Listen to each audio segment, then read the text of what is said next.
हरिः ॐ वर्णानाम् अर्थसङ्घानां रसानां छन्दसामपि मङ्गलानां च कर्तारो वन्दे वाणीविनायकौ। वन्दे वाणीविनायकौ। अवन्तिकायां विहितावतारम् मुक्तिप्रदानाय च सज्जनानाम् अकालमृत्यो परिरक्षणार्थं वन्दे महाकालमहासुरेशम्। श्री हरिशरणम। देवाधिदेव महादेव की महती करुणा कृपा से हम लोग 12 ज्योतिर्लिंगों का इतिहास, पौराणिक इतिहास और साथ ही भौगोलिक इतिहास, आधुनिक इतिहास, इस बारे में श्रवण कर रहे हैं, जानकारी प्राप्त कर रहे हैं। कभी भी महाकालेश्वर जाएंगे तो हमें उससे पूर्व उसका महत्व प्राप्त होगा, तो निश्चित रूप से हमें और दर्शन में आह्लाद प्राप्त हो जाएगा।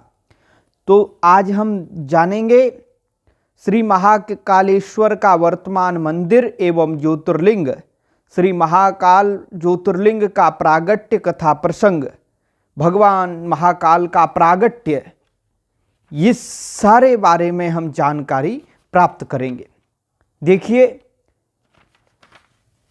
पौराणिक इतिहास सुनाएंगे और आधुनिक इतिहास सुनाएंगे, मंदिर दर्शन का व्रत, पर्वोत्सव, अन्य दर्शनीय स्थलों के स्थानों के बारे में बताएंगे, यातायात के साधनों के बारे में, ठहरने के स्थान के बारे में आपको जानकारी देंगे। बड़े विस्तार पूर्वक बताने वाले हैं, तो अत्यंत महत्वपूर्ण यह वक्तव्य हमारा रहेगा। आइए शुरू करते हैं। श्री महाकालेश्वर भगवान की जय। अवंतिकायां विहितावतारम् मुक्तिप्रदानाय च सज्जनानाम् अकाल मृत्यो परिरक्षणार्थं वंदे महाकाल महासुरेशम। संत जनों को मोक्ष प्रदान करने के लिए जिन्होंने अवंतीपुरी में अर्थात उज्जैन में अवतार धारण किया है, उन महाकाल नाम से विख्यात महादेव जी को मैं अकाल मृत्यु से बचने के लिए नमस्कार करता हूँ। भगवान श्री महाकालेश्वर भगवान शिव के 12 ज्योतिर्लिंगों में तीसरा ज्योतिर्लिंग है। इससे पूर्व हमने 2 ज्योतिर्लिंगों की कथा आपको सुनाई है, एक तो सोमनाथ जी की और दूसरी श्री मल्लिकार्जुन ज्योतिर्लिंग की। अब तीसरा ज्योतिर्लिंग हमारे महाकालेश्वर हैं, तो आज हम यह कथा आपको विस्तार से सुना रहे हैं। पिछले वीडियो को भी आप सुन लें, उसके बारे में जानकारी प्राप्त कर लें। श्री सोमनाथ जी के और श्री मल्लिकार्जुन ज्योतिर्लिंग के बारे में संपूर्ण जानकारी YouTube में प्राप्त हो जाएगी हमारे चैनल में, और इसके बाद जो ज्योतिर्लिंग आएंगे वो भी समय आने पर वक्तव्य के रूप में YouTube चैनल पे उपलब्ध करा दिए जाएंगे। तो यह महाकालेश्वर ज्योतिर्लिंग मध्य प्रदेश के अंतर्गत क्षिप्रा नदी के तट पर उज्जैन नगर में अवस्थित है। उज्जैन का एक नाम अवंतिकापुरी भी है। भारत के मोक्षदायक सप्तपुरियों में इसका एक महत्वपूर्ण स्थान है। अयोध्या, मथुरा, माया, काशी, कांची, अवंतिका, पुरी, द्वारावती चैव सप्तैता मोक्षदायिकाः। अयोध्या, मथुरा, हरिद्वार, काशी, कांची, अवंतिका तथा द्वारिका, ये 7 पुरियां मोक्ष प्रदान करने वाली हैं। अवंतिका का वर्णन करते हुए स्कंद पुराण के अवंती क्षेत्र महात्म्य में बताया गया है, महाकालः सरिक्षिप्रा गतिश्चैव सुनिर्मला उज्जिन्यां विशालाक्षी वासः कस्य न रोचयेत्। स्नानं कृत्वा नरो यस्तु महानद्यां हि दुर्लभं महाकालं नमस्कृत्य नरो मृत्युं न शोचयेत्। मृतः कीटः पतंगो वा रुद्रस्यानुचरो भवेत्। जहाँ भगवान महाकाल हैं, क्षिप्रा नदी है और सुनिर्मल गति मिलती है, वे विशालाक्षी देवी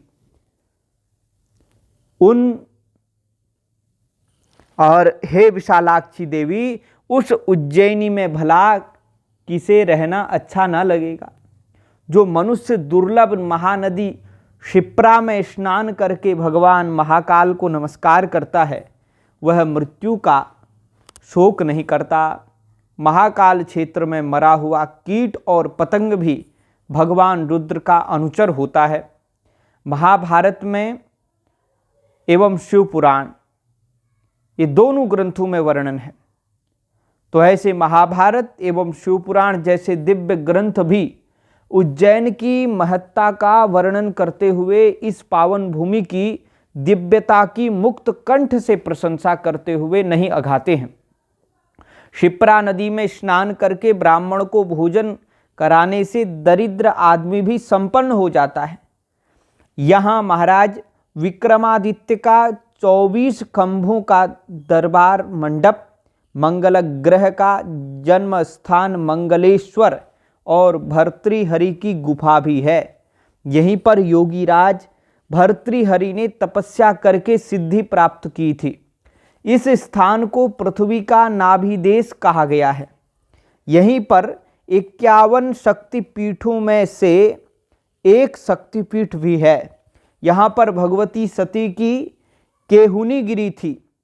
सब रुद्र सरोवर के पास हर सिद्धि देवी का प्रसिद्ध मंदिर है। इस शक्तिपीठ में मूर्ति के स्थान पर केहुनी की ही पूजा होती है। महाराज विक्रमादित्य के समय उज्जैन को ही भारत की राजधानी होने का गौरव प्राप्त था।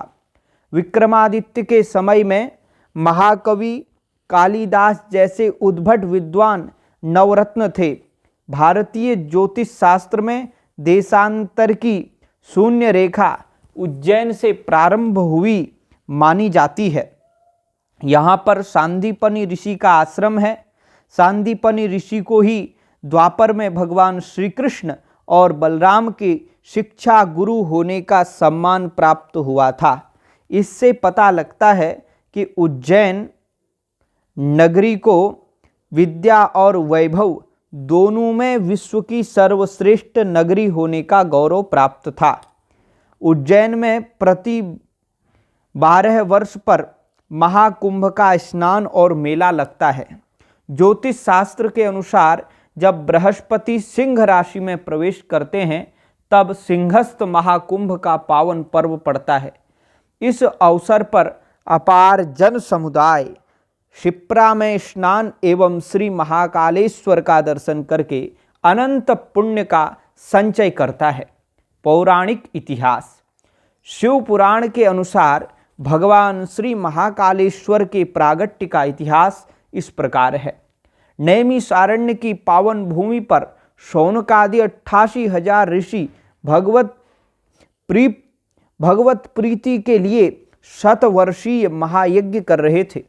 यज्ञ में विश्राम के समय व्यासासन पर भगवान व्यास के प्रिय शिष्य श्री सूत जी विराजमान होकर श्री शिव पुराण की पावन कथा सुना रहे थे।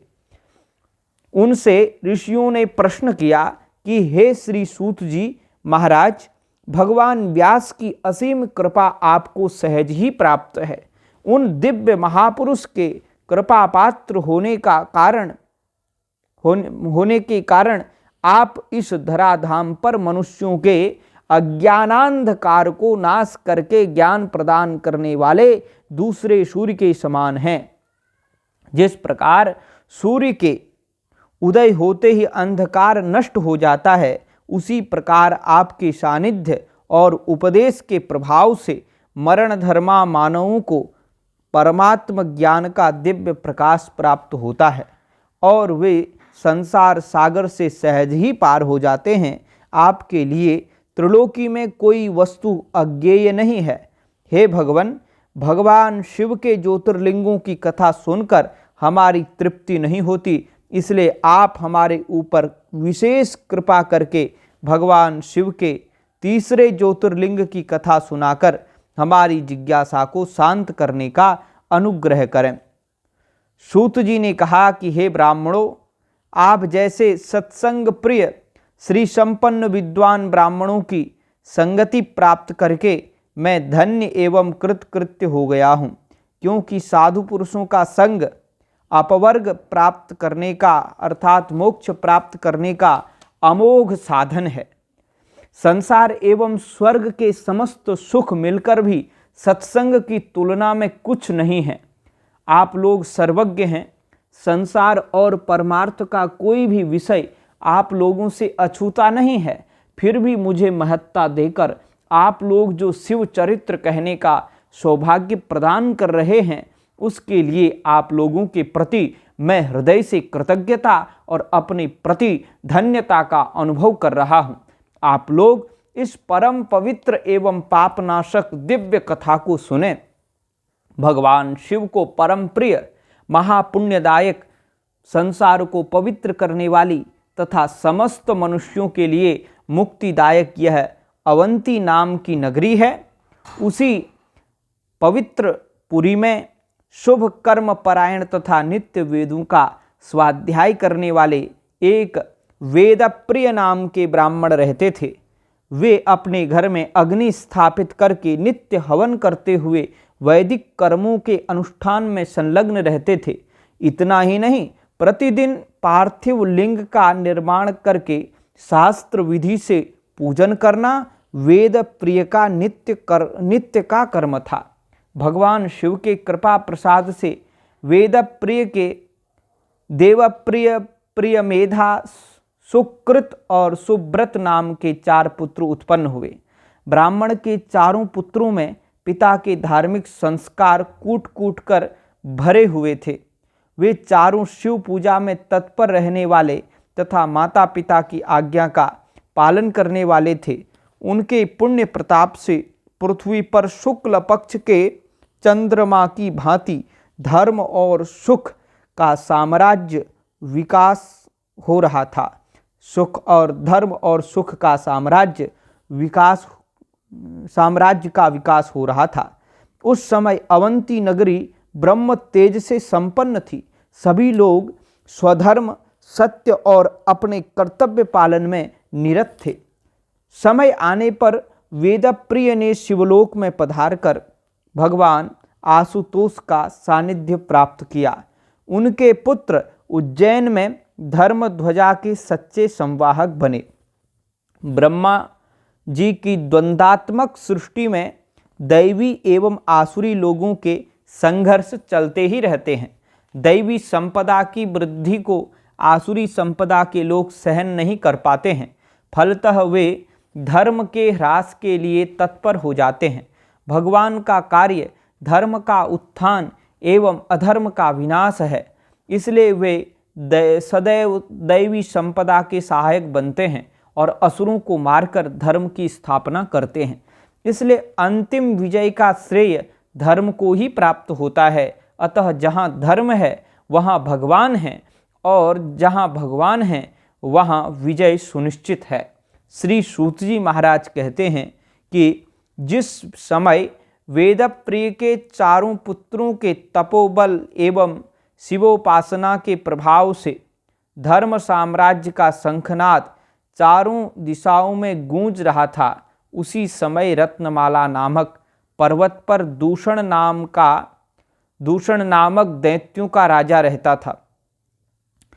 वह असुर महाबलवान एवं धर्म से द्वेष रखने वाला था।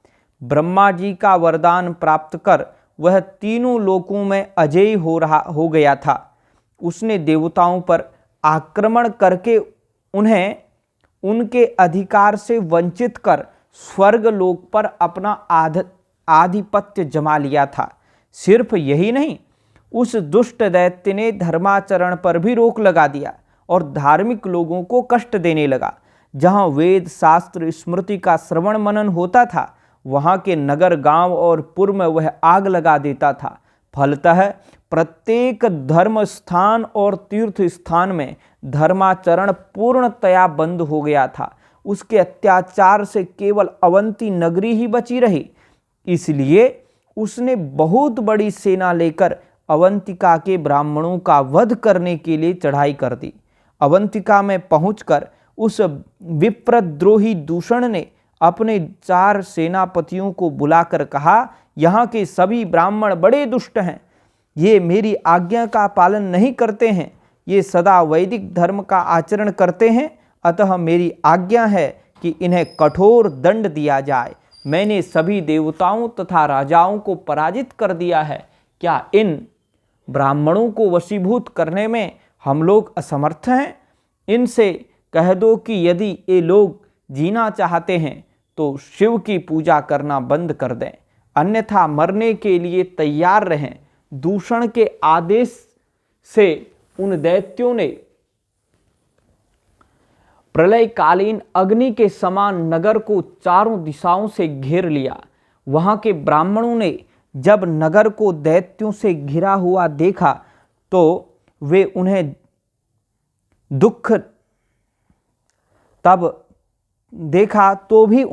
दुख नहीं हुआ। वे शिव के पूजन और ध्यान में निमग्न रहे। उन दैत्यों के अत्याचार से दुखी होकर नगर निवासी ब्राह्मणों की शरण में गए। वेदप्रिय के पुत्रों से नगर के लोगों ने कहा कि स्वामिन दुष्ट दूषण के सैनिकों ने नगर के भीतर घुसकर बड़ा अत्याचार किया है और बहुत लोगों को मार डाला है। इसलिए हम लोग आपकी शरण में आए हैं। हमारे लिए क्या आज्ञा है? वेदप्रिय के पुत्रों ने कहा, यद्यपि हमारे पास इन दुष्ट दैत्यों को भय देने वाला सैन्य बल नहीं है जिससे हम इन्हें पराजित कर सकें। सामान्य बलवान का भी आश्रय लेने पर मनुष्य का अपमान नहीं होता। हम लोग तो सर्वसमर्थ भगवान शिवजी के आश्रित हैं। ये दुष्ट दैत्य हमारा किसी भी प्रकार का नुकसान नहीं कर सकते हैं। अतः भगवान सदाशिव ही हमारी इन दुष्ट दैत्यों से रक्षा करेंगे, क्योंकि वही हमारे परमाश्रय हैं। इस प्रकार नगर के लोगों को धैर्य देकर वेदप्रिय के चारों पुत्र भगवान शिव के पार्थिव पूजन के साथ शिव ध्यान में तत्पर हो गए। उसी समय सेना सहित दूषण दैत्य वहां पहुंच गया। उसने अपने सैनिकों से कहा कि इन ब्राह्मणों को मारो, किंतु शिव ध्यान में तत्पर वेदप्रिय के पुत्रों ने उस दैत्य की बातें नहीं सुनी। उसके बाद जो ही उस दुष्टात्मा ने उन ब्राह्मणों को मारना चाहा, उसी समय उस पार्थिव पूजन के स्थान पर घोर शब्द करता हुआ एक गड्ढा उत्पन्न हो गया। उस गड्ढे से विकट रूपधारी महाकाल नाम से विख्यात दुष्ट हंता एवं सज्जनों को गति देने वाले भगवान शिव प्रकट हो गए। उन्होंने कहा, रे दुष्ट, मैं महाकाल हूँ और तुम्हारे जैसे दुष्टों के वध हेतु प्रकट हुआ हूँ। तू इन ब्राह्मणों के समीप से दूर भाग जा। इस प्रकार कहकर भगवान महाकाल ने हुंकार मात्र से सैन्य सहित दूषण दैत्य का वध कर दिया। जिस प्रकार सूर्य दर्शन से अंधकार नष्ट हो जाता है, उसी प्रकार भगवान महाकाल ने प्रकट होकर संपूर्ण दैत्य सेना का विनाश कर दिया। दूषण के मर जाने पर देवताओं ने आकाश में नगाड़े बजाकर एवं पुष्प वर्षा से भगवान महाकाल का अभिनंदन किया। वेदप्रिय के चारों पुत्रों ने भगवान शंकर की अनेक प्रकार के स्तोत्रों के द्वारा आराधना की। महाकाल रूपधारी भगवान महेश्वर ने वेदप्रिय के पुत्रों पर प्रसन्न होकर वर मांगने के लिए कहा। वेदप्रिय के पुत्रों ने कहा कि हे महाकाल, हे महादेव, आप हमें संसार सागर से मुक्ति प्रदान करें। आप संसार की रक्षा के लिए यहाँ निवास करें और अपने दर्शन करने वाले भक्तों को सदैव मुक्ति प्रदान करते रहें। श्री सूत जी कहते हैं कि उन ब्राह्मणों के ऐसा कहने पर शिवजी ने उन्हें सद्गति प्रदान की और भक्तों की रक्षा के लिए वहीं निवास किया। वे ब्राह्मण मुक्त हो गए और उस स्थान के चारों ओर 3 किलोमीटर का स्थान लिंग रूपी शिवजी का क्षेत्र हो गया। यही ज्योतिर्लिंग महाकाल के नाम से प्रसिद्ध हुआ। महाकाल ज्योतिर्लिंग का दर्शन करने से स्वप्न में भी दुख नहीं होता। जो मनुष्य जिस भी कामना से भगवान श्री महाकालेश्वर का पूजन करता है उसका मनोरथ सिद्ध होता है और अंत समय में वह मुक्त हो जाता है। शौनकादि ऋषियों के प्रश्न करने पर सूत जी ने भगवान महाकाल का एक अन्य पौराणिक इतिहास बताया जो इस प्रकार है।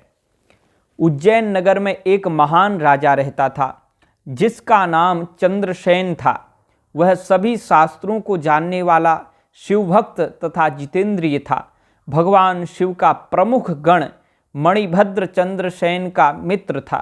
किसी समय प्रसन्न होकर मणिभद्र ने राजा को चिंतामणि प्रदान की थी। वह मणि कौस्तुभ मणि के समान प्रकाश करने वाली थी। उसके ध्यान और दर्शन से कल्याण हो जाता था। उसके स्पर्श मात्र से कांसा, तामा, रांगा, लोहा और पाषाण आदि स्वर्ण हो जाते थे। परम शिवभक्त राजा चंद्रसेन जब अपने गले में चिंतामणि पहनकर निकलते थे तो उनकी शोभा देवताओं में सूर्य के समान होती थी। राजा चंद्रसेन के मणि की प्रशंसा सुनकर उस मणि को पाने के लिए पृथ्वी के अन्य राजा नाना प्रकार से प्रयत्न करने लगे। यहाँ तक कि उन सब ने मणि देने के लिए उनसे प्रार्थना भी की, परंतु भगवान शिव में प्रगाढ़ भक्ति रखने वाले चंद्रसेन ने राजाओं की प्रार्थना को निष्फल कर दिया। राजा चंद्रसेन ने रुष्ट होकर उन मत्सरग्रस्त राजाओं राजा चंद्रसेन से रुष्ट होकर उन मत्सरग्रस्त राजाओं ने अपनी चतुरंगिणी सेना के साथ उज्जैन नगर को चारों ओर से घेर लिया। अपनी नगरी को चारों ओर से घिरी देखकर चंद्रसेन भगवान शिव की शरण में गए। वे निराहार रहकर निर्विकार चित्त से रात दिन शिवार्चन करने लगे। उसी समय कोई ग्वालिन अपने 5 वर्ष के बालक को लिए हुए भगवान शिव के मंदिर में गई और उसने राजा चंद्रसेन द्वारा की जा रही शिव की पूजा का आदरपूर्वक दर्शन किया। शिव पूजन का वह आश्चर्यमय उत्सव देखकर उसने भगवान शिव को प्रणाम किया और फिर वह अपने निवास स्थान पर लौट आई। भगवान शिव के पूजन को देखकर उस गोपी के पुत्र के मन में भी भगवान शिव के प्रति असीम श्रद्धा हो गई और घर आने पर उसने मन ही मन शिवजी के पूजन का विचार किया। एक सुंदर सा पत्थर लाकर उसे अपने शिविर से थोड़ी ही दूर पर दूसरे शिविर के एकांत स्थान में रख दिया और उसी को शिव रूप में स्थापित कर उसमें शिवजी की प्रतिष्ठा की और गंध पुष्प बिल्व पत्रादि से उसका पूजन किया। तदनंतर वह भगवान शिव के ध्यान में तन्मय हो गया। उसी समय उसकी माँ ने उसे भोजन के लिए बुलाया। जब वह बालक भोजन के लिए नहीं गया तब उसकी माता स्वयं वहाँ आई और अपने पुत्र को दोनों आंखें बंद किए हुए शिवजी के आगे ध्यान मग्न देखकर उस ग्वालिन ने झल्लाकर उसका हाथ पकड़कर खींचा और उसे मारा भी। इस प्रकार खींचने और मारने पर भी जब वह नहीं उठा तो उसने शिवलिंग को उठाकर दूर फेंक दिया तथा उसकी पूजा नष्ट कर चली गई। वह बालक अपनी माता के द्वारा शिव पूजन को नष्ट किया हुआ देखकर हाहाकार करते हुए पृथ्वी पर गिर पड़ा। अत्यधिक शोकाकुल होने के कारण वह सहसा मूर्छित हो गया। फिर थोड़ी देर बाद होश आने पर उसने अपने नेत्र खोले। नेत्र खोलते ही उसे वहाँ महाकाल का सुंदर मंदिर दिखाई दिया। उस शिवालय में स्वर्णमय बड़े बड़े दरवाजे थे। उस मंदिर के सामने नील मणि तथा हीरे जड़े बहुत से चबूतरे बने हुए थे। उस पर बहुत से तप्त सुवर्ण निर्मित कलश रखे हुए थे। मंदिर की जमीन पर स्फटिक मणि जड़ दी गई थी। उस बालक ने शिवालय के बीच में कृपानिधि शिव का रत्नमय ज्योतिर्लिंग देखा। उस विचित्र दृश्य को देखकर वह आश्चर्य में पड़ गया। उसकी पूजन सामग्री यथावत उस लिंग पर चढ़ी हुई थी। उसने बार बार शिव जी को प्रणाम किया और सूर्यास्त होने पर वह वहां से अपने शिविर अर्थात घर चला गया। उसने देखा कि उसका शिविर, उसका घर भी सुवर्ण निर्मित और मनोहर हो गया था। वह इंद्र भवन के समान शोभा पा रहा था। वह सब कुछ तत्काल सुवर्णमय होकर विचित्र एवं परम उज्ज्वल वैभव से प्रकाशित होने लगा। फिर वह उस भवन के भीतर गया जो सब प्रकार की शोभाओं से संपन्न था। उस भवन में सर्वत्र मणि रत्न और सुवर्ण भी जड़े हुए थे। सर्वत्र सुवर्ण आदि मणि आदि जड़े गए थे। प्रदोष काल में सानंद भीतर प्रवेश करके बालक ने देखा कि उसकी माँ दिव्य लक्षणों से लक्षित होकर एक सुंदर पलंग पर सो रही है। रत्नमय अलंकारों से उसके सभी अंग उद्दीप्त हो रहे हैं। वह साक्षात देवांगना के समान दिखाई देती है। आनंद से परिपूर्ण होकर उस बालक ने अपनी माता को बड़े वेग से जगाया और वह उठी और अद्भुत दृश्य को देखकर आश्चर्यचकित हो गई। उसके आनंद का ठिकाना न रहा। उसने विह्वल होकर अपने पुत्र का आलिंगन किया। अपने बेटे के मुख से भगवान शिव के कृपा प्रसाद की बात सुनकर वह फूली नहीं समाई। यही नहीं, वह भाव विभोर होकर भगवान शिव की भक्ति में तल्लीन हो गई। राजा चंद्रसेन अपने अमात्यों से गोप बालक की भक्ति और भगवान शिव की कृपा का समाचार सुनकर अपना नित्य नियम पूरा कर रात्रि के समय उसके निवास स्थान पर पहुँचे और उसके प्रभाव को देखकर आनंद में निमग्न हो गए। और परम शिवभक्त चंद्रसेन भाव विभोर होकर गोप बालक को बार बार गले लगाए और उसके भाग्य की सराहना करने लगे। उस समय वहाँ का माहौल उत्सव सा हो गया था। सभी लोग आनंद मग्न होकर भगवान शिव का कीर्तन करने लगे। भगवान शिव के उस दिव्य चमत्कार को देखते हुए पूर्ववासियों की वह रात्रि क्षण मात्र में व्यतीत हो गई। उज्जैन नगर को घेरकर स्थित राजाओं ने भी शिवभक्त बालक की भक्ति के चमत्कार के विषय में अपने गुप्तचरों से सुना। उन लोगों ने परस्पर विचार किया कि निस्संदेह राजा चंद्रसेन महान शिव भक्त हैं, इसलिए इन पर विजय प्राप्त करना अत्यंत कठिन है। अवश्य ही ये शिव भक्ति के प्रभाव से दुर्जय हैं और जिस पुरी में रहने वाला इतना छोटा सा बालक इतना बड़ा शिव भक्त है तो वह राजा कितना बड़ा शिव कृपा पात्र होगा। निश्चय ही यदि हम लोग शिव भक्त राजा का विरोध करेंगे तो शिव जी हम पर क्रुद्ध होकर हमारा विनाश कर देंगे। इसलिए हम लोगों को इस राजा से मित्रता करना ही श्रेयस्कर होगा।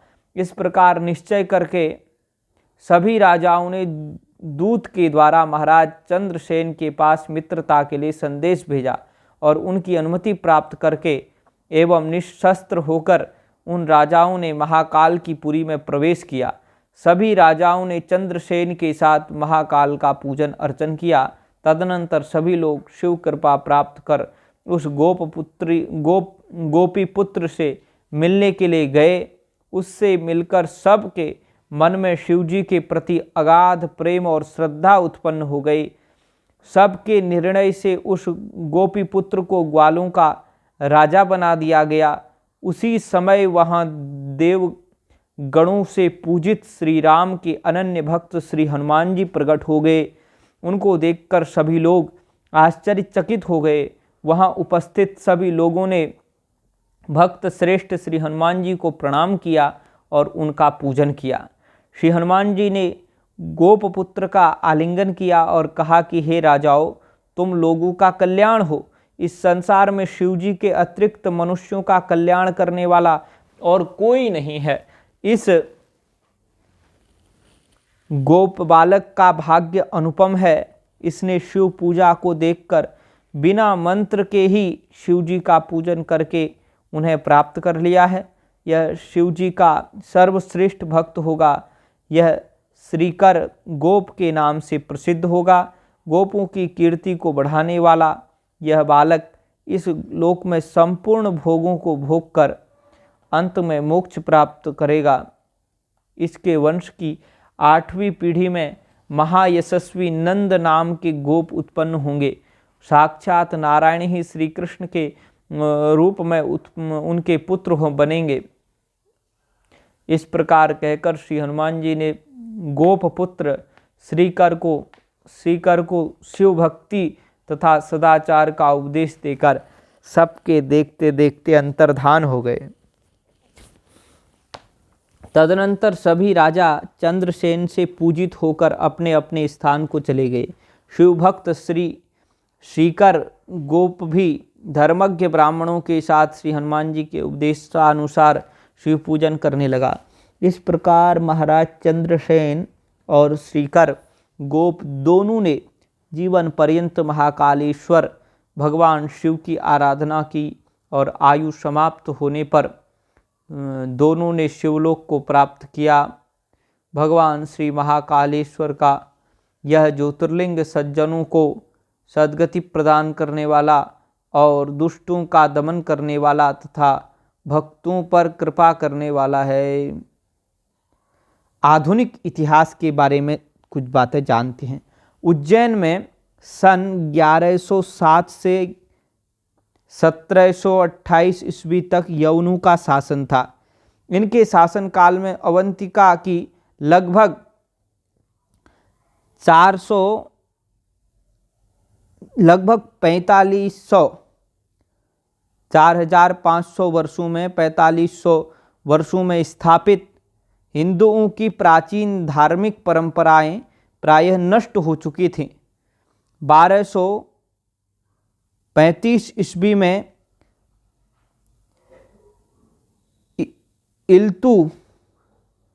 इल्तुतमिश ने महाकाल मंदिर का विध्वंस किया और मंदिर के अपार वैभव को लूट लिया। ये इल्तुतमिश नाम का ये यवन दुष्ट लुटेरा ना, इसने जो है महाकाल मंदिर का विध्वंस किया और मंदिर के अपार वैभव को लूट लिया। और 1690 ईस्वी में मराठों ने मालवा क्षेत्र पर आक्रमण किया और 29 नवंबर सन 1738 ईस्वी को मराठा शासकों ने मालवा क्षेत्र पर अपना आधिपत्य स्थापित किया। इसके बाद उज्जैन का खोया हुआ गौरव पुनः लौटा मराठा शासन आने के कारण, और सन 1739 से 1809 ईस्वी तक यह नगरी मालवा की राजधानी बनी रही। मराठों के शासनकाल में यहाँ दो महत्वपूर्ण कार्य हुए।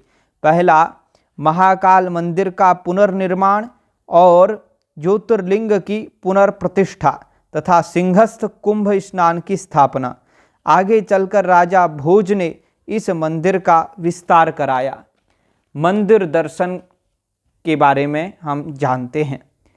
आकाशे तारकम लिंगम पाताले हाटकेश्वरम मृत्युलोके महाकालम लिंगत्रयनमोस्तुते। बड़ा सुंदर श्लोक है। इसमें कहते हैं आकाश में तारक लिंग, आकाशे तारकम लिंगम, पाताले हाटकेश्वरम, पाताल में हाटकेश्वर लिंग, तथा मृत्युलोके महाकालम, मृत्युलोक में भगवान शिव का महाकाल लिंग स्थित है।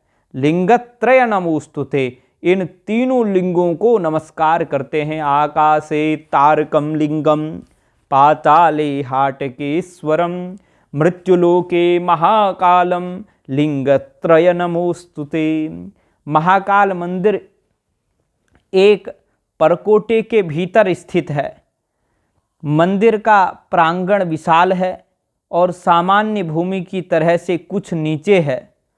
इस प्रांगण के मध्य में मंदिर है। मंदिर का क्षेत्रफल बहुत बड़ा है। लगभग कहते हैं 10.77 गुणा 10.77 वर्ग मीटर और ऊंचाई 28.71 मीटर है। इस मंदिर के 3 खंड हैं। मंदिर के सबसे ऊपरी खंड तीसरी तल पर नागचंद्रेश्वर का शिवलिंग प्रतिष्ठित है, जिसका दर्शन केवल नागपंचमी को ही होता है। प्रांगण की सतह के बराबर मंदिर का दूसरा तल है। इसमें जो भगवान शंकर की लिंग मूर्ति है उसे ओंकारेश्वर कहा जाता है। ओंकारेश्वर के ठीक नीचे मंजिल में महाकाल की लिंग मूर्ति है। श्री महाकालेश्वर की लिंग मूर्ति विशाल और चांदी की जलहरी में नाग से परिवेष्टित है। इसके एक ओर गणेश जी, दूसरी ओर पार्वती जी तथा तीसरी ओर स्वामी कार्तिकेय जी की मूर्ति है। यहाँ एक घृत दीप और एक तेल दीप जलता रहता है। मंदिर के ऊपर दक्षिण भाग में कई मंदिर हैं। उनमें अनादिकालेश्वर तथा वृद्धकालेश्वर का विशाल मंदिर है। महाकालेश्वर मंदिर के पास नीचे सभा मंडप है। श्री महाकालेश्वर मंदिर के सभा मंडप में श्री राम मंदिर है और श्री राम मंदिर के पीछे अवंतिकापुरी की अधिष्ठात्री अवंतिका देवी हैं। सभा मंडप के नीचे कोटि तीर्थ नामक सरोवर है। सरोवर के आसपास छोटी छोटी शिव छत्रियां हैं। पास ही देवास राज्य की धर्मशाला है। ऐसी मान्यता है कि सन 1235 ईस्वी में इल्तुतमिश ने जब मंदिर तोड़वाया तो शिवलिंग को इसी कोटि तीर्थ में फेंकवा दिया गया था। बाद में इसकी पुनर्प्रतिष्ठा कराई गई। सन 1968 के सिंहस्थ महाकुंभ के पूर्व मुख्य द्वार का विस्तार किया गया। इसके अलावा निकासी के लिए एक अन्य द्वार का भी निर्माण हुआ। दर्शनार्थियों को भी अपार भीड़ को दृष्टिगत रखते हुए सन 1980 के सिंहस्थ महाकुंभ के पूर्व एक विशाल सभा मंडप का भी बिड़ला उद्योग समूह के द्वारा निर्माण कराया गया। हाल ही में इसके 118 शिखरों पर 16 किलो स्वर्ण की परत चढ़ाई गई है। तो श्री महाकालेश्वर मंदिर की व्यवस्था के लिए एक प्रशासनिक समिति की व्यवस्था है, जिसके निर्देश में वहाँ की व्यवस्था सुचारू रूप से चल रही है। व्रत पर्वोत्सव वर्ष भर में पढ़ने वाले प्रमुख पर्वों पर भगवान श्री महाकालेश्वर के विशेष पूजन उत्सव एवं श्रृंगार होते हैं। श्रावण के प्रत्येक सोमवार को भगवान के विभिन्न स्वरूपों की सवारी निकाली जाती है। मराठा सिंधिया राज्य के समय श्रावण शुक्ल से भाद्रपद कृष्ण तक प्रत्येक सोमवार को एक एक झांकी बढ़ाते हुए सवारी निकाली जाती थी। अब सन 1967 से श्रावण कृष्ण से भाद्रपद कृष्ण तक सभी सोमवार को पालकी, गरुड़, नंदी, रथ, हाथी आदि क्रमशः एक एक झांकी बढ़ाते हुए भगवान के विभिन्न स्वरूप सुसज्जित झांकियों के साथ सवारी निकालने की परंपरा है। भाद्रपद कृष्ण के अंतिम सोमवार को भगवान के भव्य स्वरूप के दर्शन के लिए भक्तों की अपार भीड़ होती है।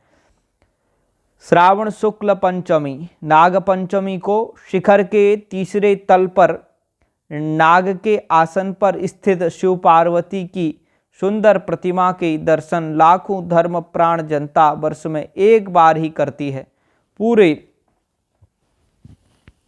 श्रावण मास में शिवभक्त जल दूध दही घृत चीनी चंदन अक्षत पुष्प बिल्व पत्र आदि उपचारों से भगवान श्री महाकालेश्वर का पूजन कर संकल्पानुसार विशेष संख्या में बिल्व पत्र चढ़ाते रहे हैं।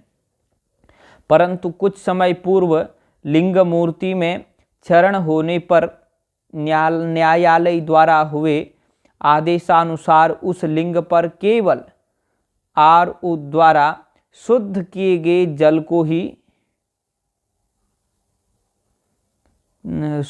को ही चढ़ाने की अनुमति है। पुजारियों द्वारा भस्म आदि की महीन वस्त्र लपेटने के बाद भी चढ़ाने की व्यवस्था है इत्यादि।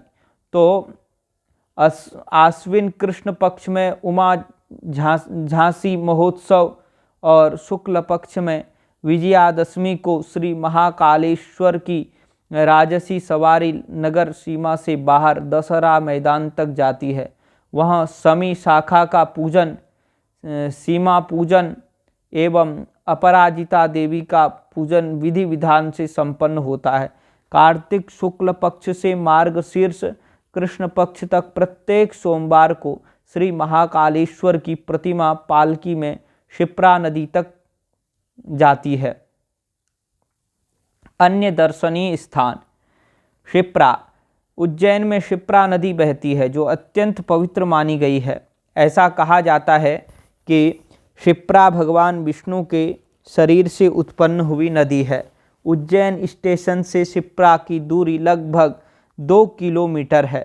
इस पर पक्के घाट बंधे हैं जिनमें नरसिंह घाट, राजघाट, पिशाच मोचन तीर्थ, छत्री घाट तथा गंधर्व तीर्थ प्रसिद्ध हैं। घाटों पर मंदिर बने हैं। यहाँ गंगा दशहरा, कार्तिक पूर्णिमा तथा वैशाखी पूर्णिमा को मेला लगता है। बृहस्पति के सिंह राशि में स्थित होने पर क्षिप्रा स्नान का बहुत महत्व माना गया है। क्षिप्रा में गंधर्व तीर्थ से आगे पुल बंधा है। पुल से उस पर जाने पर दत्त का अखाड़ा, केदारेश्वर और रणजीत हनुमान जी के स्थान मिलते हैं। शमशान से आगे इसी पार वीर दुर्गादास राठौर की छतरी है। उससे आगे ऋणमुक्त महादेव हैं। बड़े गणेश। महाकाल मंदिर के पास ही बड़े गणेश का मंदिर भी है। यह मूर्ति है तो आधुनिक किंतु बहुत बड़ी है और बहुत सुंदर है। उसके पास ही पंचमुख हनुमान जी का मंदिर है। हनुमान जी की मूर्ति सप्त धातु की है। इस मंदिर में बहुत सी देव मूर्तियां हैं। हरसिद्धि देवी। रुद्र सरोवर के पास 4 दीवारी से घिरा हुआ यह मंदिर है। यही अवंतिका का शक्तिपीठ है। महाराज विक्रमादित्य की आराध्या भवानी यही हैं। हरसिद्धि देवी का एक स्थान सौराष्ट्र में मूल द्वारका से आगे खाड़ी में पर्वत पर है। कहा जाता है कि महाराज विक्रमादित्य वहीं से देवी को अपनी आराधना से संतुष्ट करके अवंतिका ले आए थे। दोनों स्थानों में देवी की मूर्तियां एक जैसी हैं। वस्तुतः मंदिर में देवी की प्रतिमा नहीं है। मुख्य पीठ पर श्री यंत्र है और उसके पीछे भगवती अन्नपूर्णा की प्रतिमा है। मंदिर के पूर्व द्वार के पास कोने में एक बावड़ी है जिसके बीच में एक स्तंभ है। पूर्व द्वार से लगा सप्त सागर सरोवर है। हरसिद्धि देवी के मंदिर के पीछे अगस्तेश्वर का स्थान है। 24 खंबा। महाकाल मंदिर से बाजार की ओर जाते समय यह स्थान मिलता है। यह प्राचीन द्वारका एक अवशेष है। यहाँ भद्रकाली देवी का स्थान है। गोपाल मंदिर। यह मंदिर बाजार में है। इसमें श्री राधा कृष्ण तथा शंकर जी की मूर्तियां हैं। यह मंदिर महाराज दौलवराव सिंधिया की पत्नी बाईजाबाई का बनवाया है। गढ़कालिका। गोपाल जी के मंदिर से यहाँ जाने का मार्ग है। नगर से यह स्थान 1.5 किलोमीटर दूर है। कहा जाता है कि इन्हीं महाकाली की उपासना करके कालिदास महाकवि हुए थे। महाकाली मंदिर के पास ही स्थिर गणेश जी का प्राचीन मंदिर है। गणेश जी के मंदिर के सामने एक प्राचीन हनुमान जी का मंदिर है। पास में ही एक मंदिर में भगवान विष्णु की सुंदर मूर्ति है। वहीं एक खेत में गौर भैरव का स्थान है। यहाँ से पास ही शिप्रा का घाट है, जहाँ सतियों के स्मारक हैं। शिप्रा के उस पार शमशान स्थल है। भर्तृहरि गुफा, कालिका जी से उत्तर लगभग आधा किलोमीटर पर एक खेत में भर्तृहरि गुफा और श्री भर्तृहरि जी की समाधि है। एक संकुचित मार्ग से भूगर्भ में जाना पड़ता है। यह स्थान किसी प्राचीन मंदिर का भग्नावशेष जान पड़ता है। काल भैरव नगर से 5 किलोमीटर दूर शिप्रा के किनारे भैरवगढ़ नामक बस्ती है। यहाँ एक टीले पर काल भैरव का मंदिर है। मार्गशीर्ष मास के कृष्ण पक्ष की अष्टमी को यहाँ मेला लगता है। सिद्धवट, काल भैरव के पूर्व शिप्रा नदी के दूसरे किनारे सिद्धवट है और वैशाख मास में यहाँ की यात्रा होती है। इस वट वृक्ष के नीचे नागबलि, नारायण बलि आदि कार्यों का महात्म्य माना गया है।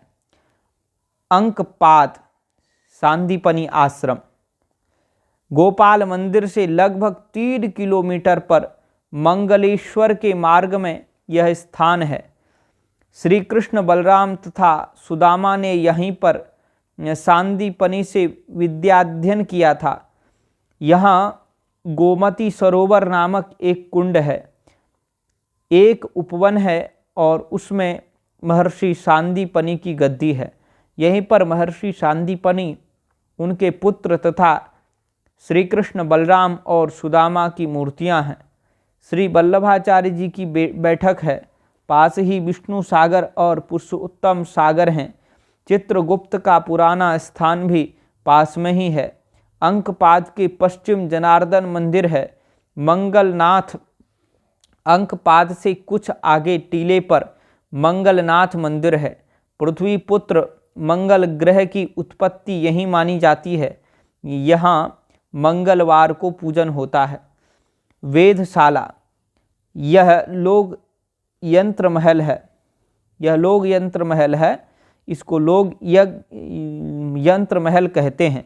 यह उज्जैन के दक्षिण शिप्रा नदी के दक्षिण तट पर है। अब यह जीर्ण अवस्था में है। पहले यहाँ आकाशीय ग्रह नक्षत्रों की गति जानने के लिए उत्तम यंत्र थे। कई यंत्र अब भी हैं। अवंतिका की पंचकोशी यात्रा होती है, जिसमें पिंगलेश्वर, वराहणेश्वर, तो पिंगलेश्वर, कायावरोहणेश्वर और बिल्वेश्वर, दुर्धरेश्वर और श्री नीलकंठेश्वर के स्थान आ जाते हैं। ये यात्राएं और होती हैं। अष्टविंशति तीर्थ यात्रा, इसमें 28 तीर्थ हैं, जो प्रायः सब के सब शिप्रा तट पर हैं। उनके नाम इस प्रकार हैं। प्रथम है रुद्र सरोवर, द्वितीय कर्कराज, तृतीय नरसिंह तीर्थ, चतुर्थ नीलगंगा संगम, पंचम पिशाच मोचन और षष्ठ है गंधर्व तीर्थ, सप्तम है केदार तीर्थ, अष्टम है चक्र तीर्थ, नवम है सोमतीर्थ, दसम है देवतीर्थ, एकादश है योग तीर्थ, द्वादश है कपिलाश्रम, त्रयोदश है घृतकुल्या, चतुर्दश है मधुकुल्या, पंचदश है ओखर तीर्थ, षोडश है काल भैरव, सप्तदश है द्वादशार्क, अष्टादश है दशाश्वमेध, नवदश है अंगारक तीर्थ, विंशति है 20वां है एक, ये 19 को जो है एकोनविंशति भी बोलते हैं, तो अंगारक तीर्थ, और विंशति है खरगता संगम, एकविंशति है ऋणमोचन तीर्थ, द्विविंशति है शक्ति भेद तीर्थ, त्रिविंशति है पाप मोचन तीर्थ, चतुर्विंशति है व्यास तीर्थ, पंचविंशति है प्रेत मोचन तीर्थ, षष्ठविंशति है नयनदा तीर्थ, और सप्तविंशति है मंदाग्नि तीर्थ, अष्टाविंशति है पैतामह तीर्थ। तो महाकाल यात्रा यह रुद्र सागर से प्रारंभ होती है। इसमें आने वाले देवता ये हैं: कोटेश्वर, महाकाल, कपाल मोचन, कपिलेश्वर,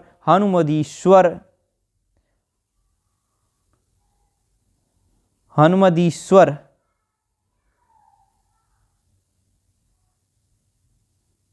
ये जो है देखो हनुमदीश्वर बनेगा, हनुमदेश्वर नहीं, हनुमदीश्वर, पैपलाद, स्वप्नेश्वर, विश्वतोमुख, सोमेश्वर, हाँ हनुमदीश्वर हो गया ना, वैश्वानरेश्वर, लकुलीश, गदानेश्वर, विघ्न विनायक, वृद्धकालेश्वर, विघ्न विनाशक, प्राणीश बल, तनयेश्वर, दंडपाणि, गृहेश्वर, महाकाल, दुर्गासेश्वर, महाकालेश्वर, बाधिरेश्वर और मातृश्वर।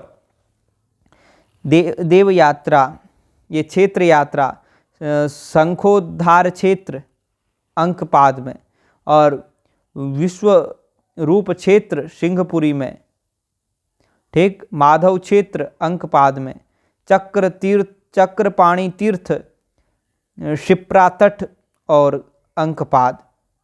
तो नगर प्रदक्षिणा, इनमें मुख्य 5 अधिष्ठात्री देवियां आती हैं: पद्मावती, स्वर्णश्रृंगा, अवंतिका, अमरावती और उज्जैनी। नित्य यात्रा, शिप्रा स्नान, नागचंडेश, कोटेश्वर, महाकाल, अवंतिका देवी, हरसिद्धि देवी तथा अगस्तेश्वर दर्शन। द्वादश यात्रा, गुप्तेश्वर, अगस्तेश्वर, ढूंढेश्वर, डमरुकेश्वर, अनादिकल्पेश्वर, सिद्धेश्वर, वीरभद्रा देवी, स्वर्णजालेश्वर, त्रिविष्टेश्वर, करकोटेश्वर,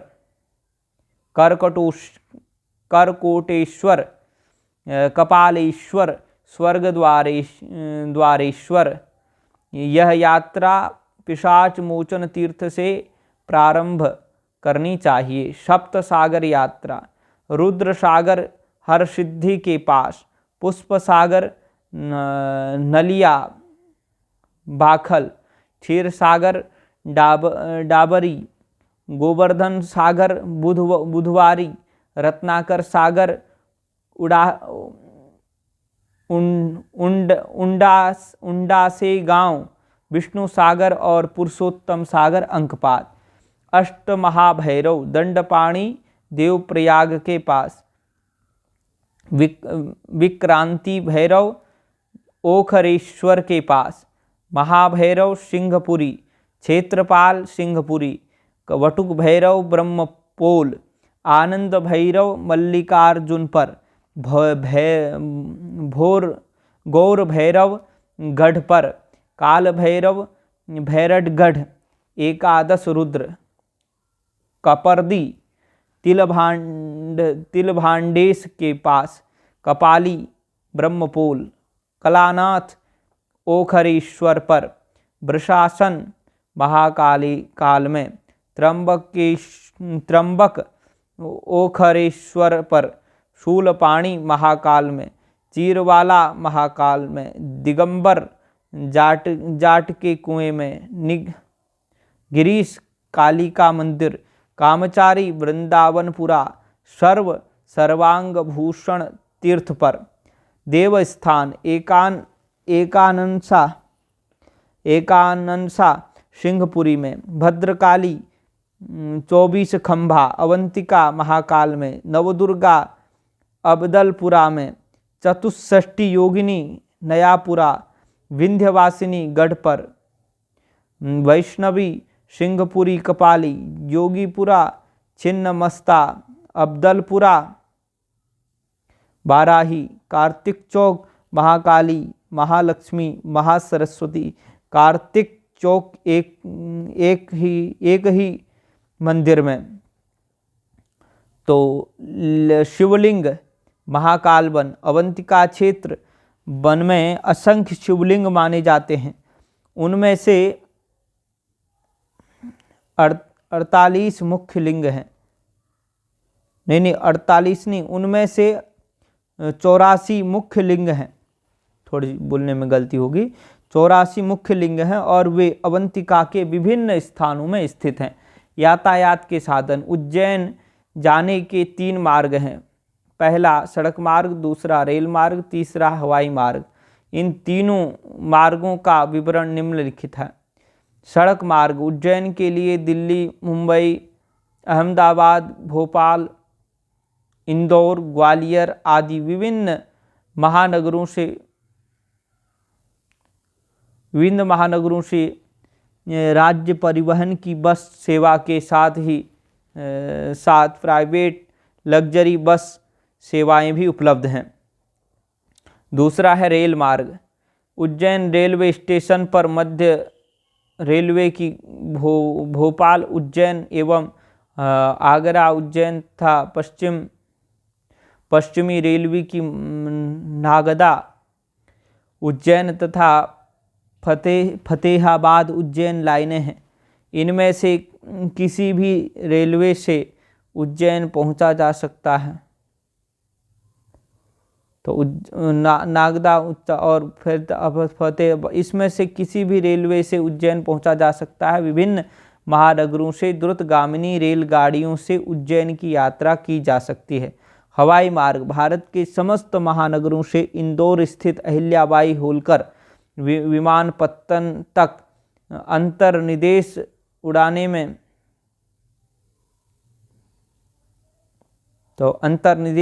में सुलभ हैं। यहाँ से उज्जैन के लिए राज्य सरकार की बस सेवा के अलावा टैक्सी और लग्जरी बसें भी सुलभ रहती हैं। ठहरने के स्थान उज्जैन में यात्री निवास के लिए विभिन्न धर्मशालाएं, गेस्ट